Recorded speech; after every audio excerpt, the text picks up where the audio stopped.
Hi there, welcome back to part 2 here on Leading Our Own Way with this week's guest, the lovely Catherine Pascoe. Just quickly though, this episode contains discussions of domestic violence, abuse and trauma that some viewers may find distressing. Though, we are here with part 2 of Catherine's story, where we explore her journey of breaking free from isolation and the pivotal moments that led to her decision to leave her abusive relationship. Catherine shares the raw reality of taking those first steps towards freedom. Here she is with Catherine, here on Leading Our Own Way. Please go back and subscribe and go to part 1 if you missed it. But here's part 2 with Catherine Pascoe. When I left my circumstance, it was in the winter, and this was an opportunity after speaking to a few people. Now, going back to being very selective when you're in a situation when you're going through domestic violence. You need to be very selective with who you speak to, because for one thing that I noticed is that you should never pressure a person going through domestic violence to leave, because they put enough pressure on themselves every single day to leave. They know they need to leave. They know that. They put that pressure on themselves every single day, and every single time their head hits the pillow, they feel like a failure because they haven't left. Whether they have children, whether they don't, they feel like they've failed. Well, I did. That's speaking for myself. I'm still stuck in this and I don't know how to get out of it. So if you open up to a friend, and then that friend, every single time you see that friend, says, so when are you going to leave him? When are you going to leave her? Because this goes both ways. It's not just me against men. It's not just men against women. This goes both ways. Yeah. But there's so much added pressure that I would hesitate seeing that friend, because I put that pressure on myself. I know I need to leave him, but there's different ways of supporting. So when I spoke to my friends about this, it really came down to an opportunity of a moment, not an opportunity of a day. You can't just wake up one day and go, today's the day I'm going to leave, because you don't know how it's going to unfold in front of you. So the moment that it all happened was, I was reading out a post on Facebook. It was funny. So it was pretty much, how do you, when you're in the middle of an argument, what do you say to your partner to snap them out of it? Like to flip the script in a way. So if you're in the middle of an argument, what's a funny thing that you can throw in there? So my ex at the time said, well, I suppose a fuck's out of the question. Now, anyone hearing that might be okay hearing that. Like, that might be a funny banter thing. But in the circumstance that I was in, I froze and everything started to be very cold within my body, because that's not a joke. It felt like a trap. So it felt like a web that I was going to be stuck in yet again, because there was one thing that was evident and constantly present, that there was sexual innuendos. And if I ever entered into the banter, it was a trap. So I froze in that moment, and he saw that I froze in that moment.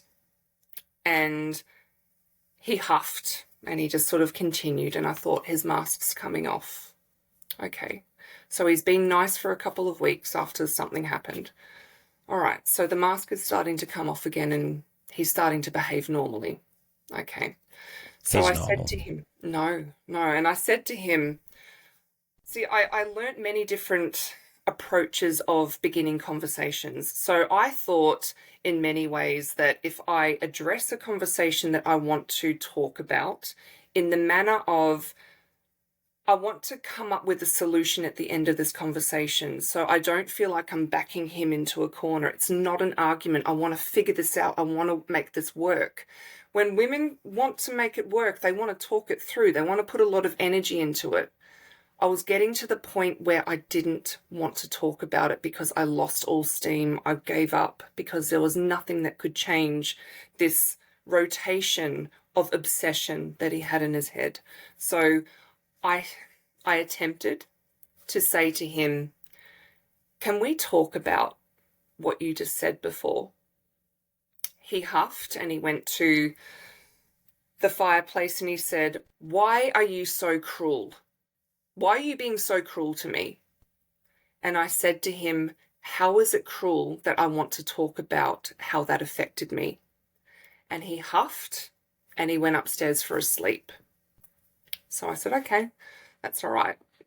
He's never really been able to talk about how he's accountable in any situation, because he had an amazing ability to twist this, to flip the script and twist it in a way that if I ever wanted to address something that he did, say he embarrassed me by saying something really inappropriate and rude to me in front of his family, if I slept on it and it still bothered me the next day, I had to talk about it because it didn't feel right. And I didn't feel like I was respected or appreciated in that moment. So if I ever addressed saying, I want to talk about how you spoke to me in front of your family because it actually really embarrassed me. Can we talk this through? I would address it in a way and he would bypass the question and compliment me with something else. So he would make me feel good about something that I said, or what's the study behind that word that you just used in that sentence? And then he would make me feel good or intelligent in some way and distract me from what I want to talk about here. And he would want to talk about this. He would shine something really shiny in front of me and distract me for hours and make me feel good. But what I wanted to talk about over here was still not resolved. So he was very good at deflecting on taking any accountability, what he had in that moment. So he sent me a text message going back to the day that we broke up, that I broke it off with him. He sent me a text message, pub? I've gone, sure. So we went to the pub. We sat in our usual spot, and then actually I wanted to talk to him about this. So we didn't sit in our usual spot, we sat in the corner. And that's where I thought, I've had enough. I've had enough. So I asked him, we've had 7 years of unconsensual sex where you've coerced me, pressured me, and manipulated me into painful sex where it felt like a knife was on the end of your penis every single time we had sex. And it was painful. And it caused me weeks and weeks of bleeding and pain, and it felt like butcher knives were shredding my insides, where pain was radiating down my inner thighs down to my knees. That was a daily thing for me. And I said, you didn't care. You didn't care if I was crying.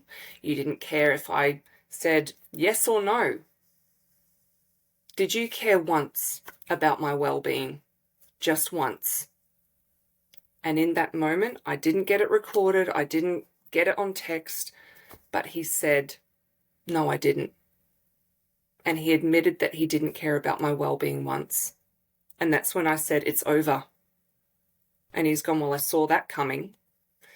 And then I said, well, do you see this coming? And I grabbed the keys to the car and I walked out and I left him there. And that's when my brain basically went numb and into panic mode, where all of my planning, everything, getting the bag ready for when you need to flee, having the bank account ready for when you need to flee, just in case you need to have accommodation somewhere, alerting the authorities, alerting 1-800-RESPECT, which is in my state, and also alerting my friends.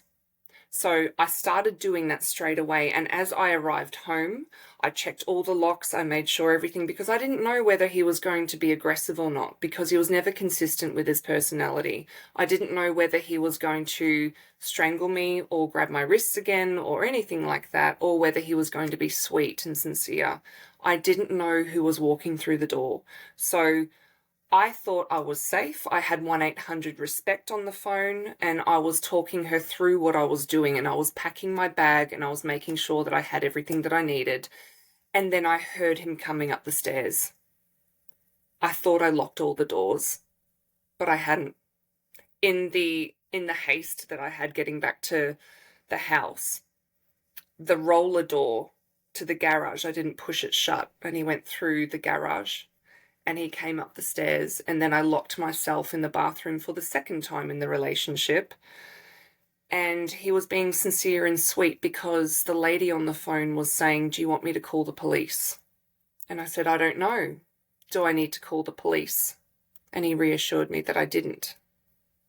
So it was a very tense moment, but that in itself was, I felt like I fumbled through a very planned strategy, a very planned escape, and it still didn't work, because you go through an autopilot of, well, you go through it hundreds of times through your head with how you're going to escape the situation. And when it doesn't go according to plan and he comes inside the house and he tries to hug you and he touches you again, it's it's very intimidating at that point. So did that lady stay on the phone? She did stay on the phone, yeah. And how did that night unfold then? So, assuming you stayed in separate houses that night. Well, I said to him, I don't agree that, because we weren't sleeping in the same bed for many months, for many, many months. And I said to him, I don't agree that, for one, you're the one that has made me feel and have physically done what you've done to me. I had to move out of the bedroom into the spare bedroom, and now I need to move out of the house.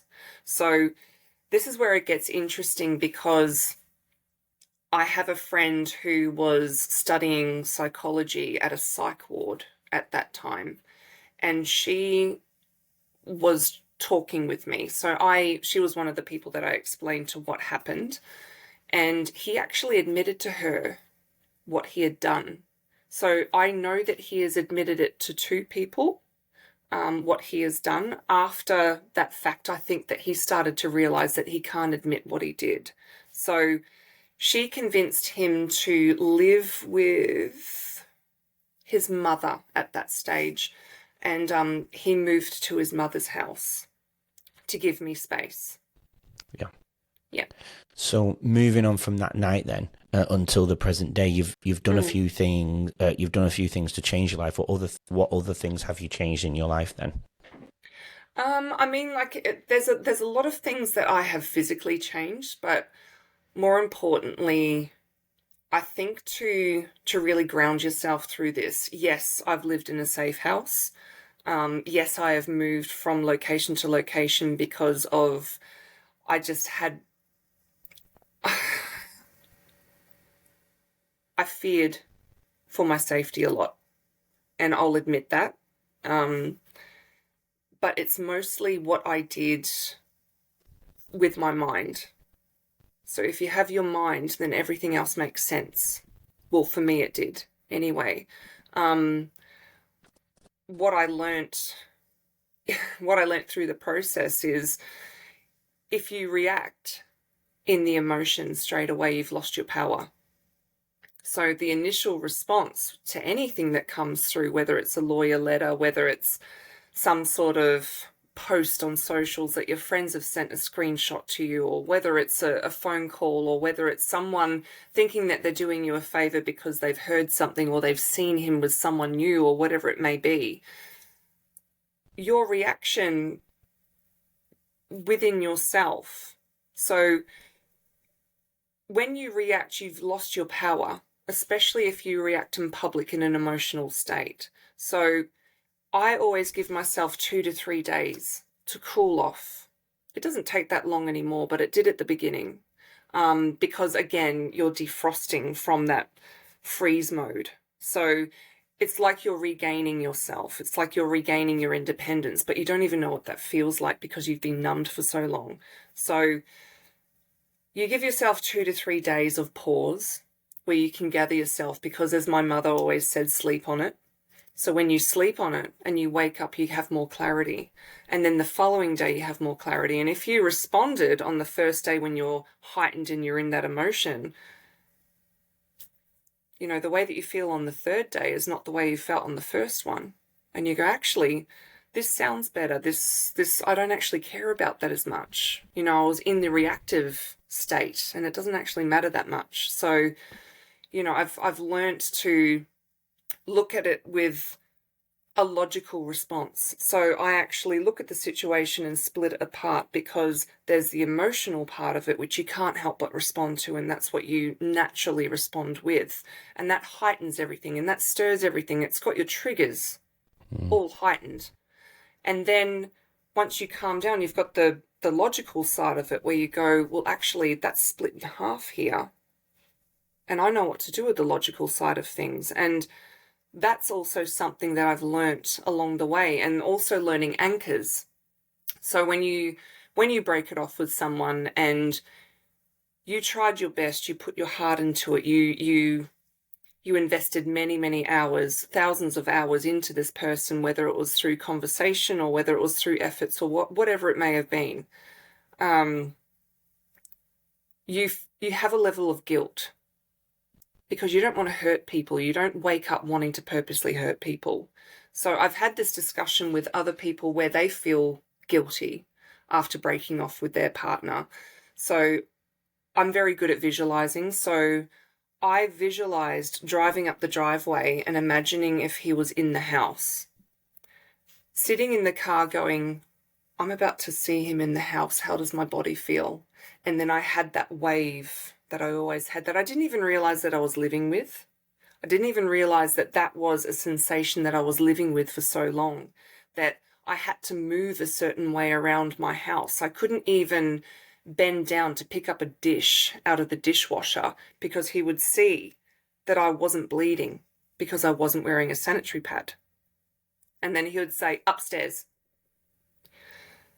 Join us tomorrow to hear more from today's incredible guests and learn valuable insights to help you lead your own way. Don't forget to subscribe. We'll see you then.